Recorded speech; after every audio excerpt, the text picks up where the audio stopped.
In America, that's not the case. They all turn up, and usually bearing gifts. So that's good, especially if your birthday's just passed.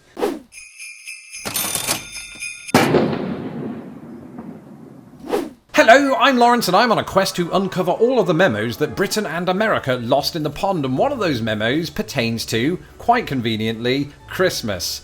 As we start this sort of vlogmas period, Christmas is probably going to come up quite a lot, and especially since there's quite a bit of a difference between how we celebrate it in Britain and how we celebrate it in America. Now, growing up in Britain, I of course have my biases towards certain traditions such as the Christmas cracker, or Boxing Day, or the Christmas pudding. I love all of those things, and everything about a British Christmas is amazing, but when it comes to the sheer size of Christmas, Britain ain't got nothing on America.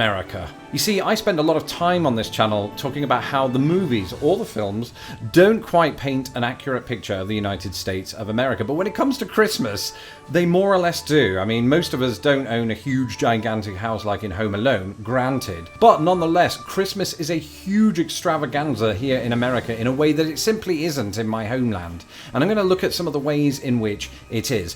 Firstly, just take a gander at any public Christmas tree here in the United States. Now, I live in Chicago, so there's an absolute abundance of said Christmas trees. This is one that I saw down in Millennium Park. It is lit annually and it's absolutely huge. But you see this very thing replicated the country over. Think again back to Home Alone, particularly Home Alone 2, Lost in New York, when she finds him at the huge Christmas tree near the Rockefeller Center. Oh, and the one that I mentioned in Millennium Park earlier on, that's just one of many in Chicago. So yes, the huge Christmas trees that you see in all of these movies really do exist.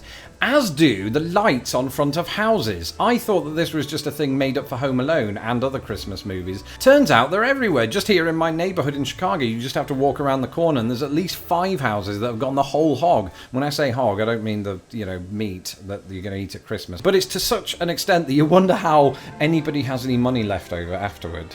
It's that crazy, but it's quite a spectacle to see as well. And I must say, it really cheers up the entire neighbourhood having that. So I am pleased. Now, when we used to get the news reports back home of this sort of crazily lit house in America, oh look, it's got an electric Santa dropping presents down the chimney. Isn't it hilarious? Yeah, there are loads of those in every city. This wasn't just a novelty that made it to our English news. They are absolutely everywhere, these houses. And if you're lucky, you might even find one that sings. We did that. There's a bloody house in Anderson that sang at us every year.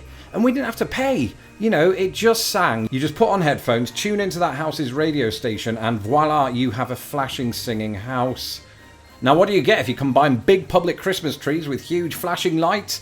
Probably a shopping mall, and America has an absolute plethora of those. And at Christmas time, you cannot bloody move, depending on where you live, because there is a lower population density in America. But that said, shopping is absolutely all the rage here in America. Now, it is back in Britain, don't get me wrong. Our precincts go absolutely mad at Christmas, but it really doesn't have anything on the United States, and that's usually because most cities have more than one mall. In fact, they usually have about 10. And of course, this is the nation of capitalism, so consumerism at Christmas time is at an all-time high. Personally, not a fan of all that, so I just stay indoors and let the wife take care of it online. One of the other benefits, though, of staying indoors during this entire time is there is a good chance that you're going to endure, particularly here in the north, a white Christmas. Back in England when I was growing up, it was one of these things that we would always sort of dream, like Bing Crosby, of a white Christmas, and it never came, because snow is so rare in the UK anyway that the chances of it falling on Christmas Day are slim. But here in the United States, since I've moved here and since I live in the sort of northern portion above the Mason-Dixon line of the United States, I've endured, or should I say enjoyed, I don't know, snow on a regular basis on Christmas Day or in the days leading up to it. And that's quite nice because you already have the excuse to be indoors unwrapping presents and things like that. The being out in the snow is not something that you ever encounter. That's a lie. I live in Chicago. You encounter it quite routinely. I don't want to disparage snow too much. I've been put off it since I was a child when my best friend hurled a snowball at my face from 2 feet. I haven't recovered, nor has our friendship. There is a reason, though, on Christmas Day to leave the house, and that reason is family.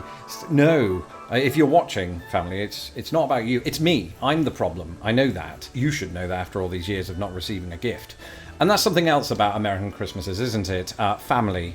family is way more abundant here. Very, very abundant. Too abundant, some would say. Some, not me. I love my family. It's great having you all around every year, particularly when it's snowing and I'm forced to endure a lack of Christmas crackers at this time of year. But it's true. It's true. I think that America at this time of year and throughout other times of the year when there's some sort of festivity, be it Thanksgiving or somebody's homecoming or something of that nature, there's just this sort of culturally ingrained idea that everybody descends on a single house. That's something I wasn't used to because it was kind of a quiet Christmas for me when I was growing up in England. You know, just me, my brothers, my mom and dad, my aunt and uncle, and my nana, and that was it. You wouldn't have the extended relatives turn up, the ones you don't even know. In America, that's not the case. They all turn up, and usually bearing gifts, so that's good, especially if your birthday's just passed, and they feel guilty for forgetting, as they often do. Just a reminder to any of you that are watching that it was my birthday on November 18th, so didn't get presents from all of you. So all that to say that Christmases in America are completely and utterly a little bit large. Compared to England, that is, where they are about the size of the little toy inside a Christmas cracker. So that's an under-exaggeration. They are moderately sized Christmases in England, unlike the toy inside a Christmas cracker. But more on that in a later video during this Vlogmas season. I hope you are enjoying Vlogmas so far. Thank you for watching this video. I wish you a wonderful Christmas as we move forward. If you haven't had the chance to do so, please subscribe to my channel so that my videos don't get lost in the pond. And a big shout out tonight to my patrons who make this channel possible. Without you, none of this would be, from the writing to the technical equipment to the, I don't know, huge family hugs. If you would like to become a patron of this channel, you can do so by going to patreon.com/lostinthepond. Anybody who becomes a patron of this channel will immediately get access to my secret live streams, and anybody who pledges $5 or more a month will get access to my secret podcast and more. Until next time, have a wonderful day and keep enjoying Vlogmas. Stay tuned for tomorrow's video. Bye. Thank you for watching this episode of Lost in the Pond. Don't forget to hit my stupid little face to subscribe, and please share this video with the world. Hit me up on Twitter, Instagram and Facebook, and if you would like to support this channel, please do so at patreon.com/lostinthepond.